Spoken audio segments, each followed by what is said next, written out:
Let's turn our attention now to budgeting.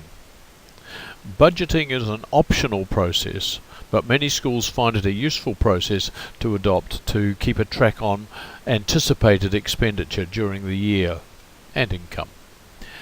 Click on the Budget Details button and the Budgets grid will appear. You'll notice that there is a row for contingencies, there's a row for overheads, then there's a row for each of the courses that you've set up. The total budget column shows the totals, and the budget components are under administration, staffing school, staffing support, materials, travel, capital and other. To enter a budget, simply go to one of the cells and enter the amount. Let's say we're going to budget $100 for administration for first aid. As you click away, you'll see that the total budget now for first aid is $100. And let's put in some course costs, $200, materials, $200, travel, $150, and our total budget for first aid is now $650. Similarly, we can deal with the other first aid course. We'll put in the same budgets.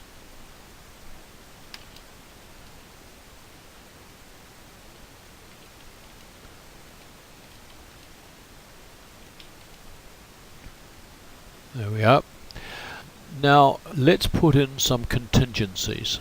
This is money set aside, not yet allocated to courses. Money that you might require for new courses later in the year that haven't been planned yet. Let's set aside $500 for administration.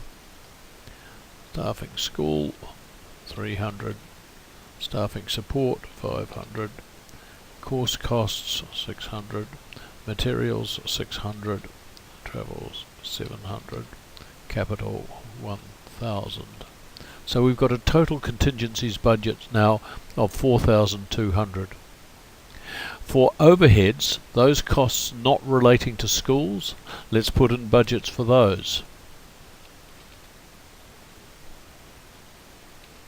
I am tempted to enter one under this area of staffing costs for school, and I cannot, so that will be removed.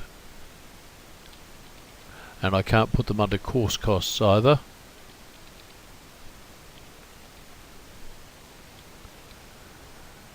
Now we've completed that process, we have a total of $4,200 set aside for contingencies and $2,600 for overheads. Each of the first aid courses has a budget of $650. We can print those budget details. We can send them to the screen. Now we have a few options. As I enter a course cost, for example for the first aid course here, I could have it automatically deducted from the amount in contingencies. So we'll set that to deduct new budgets from contingencies. So if I enter 100 in here, as I click away, the 500 is reduced to 400 and the contingencies budget is reduced slightly. If I tick this option, then such entries into course budgets will not be deducted from contingencies. And of course you can't deduct more from contingencies than is in the contingencies budget. There is another feature on the screen. You can have a total budget retotaled, should you feel that's necessary, by clicking on the total budget concerned. This is just clicking on these causes that budget to be retotaled. You can right click on a cell to enter anticipated budget details.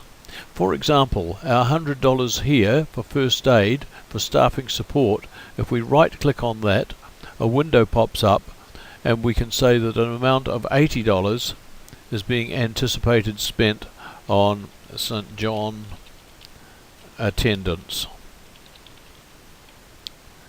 and $20 is being spent on another officer attending.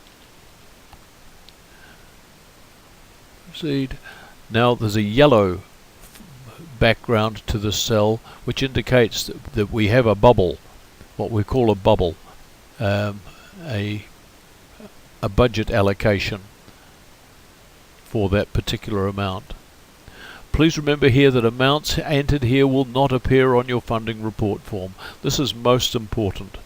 Every year several schools ring up suggesting that while they have entered all of the budget details here, nothing is turning up on the report form.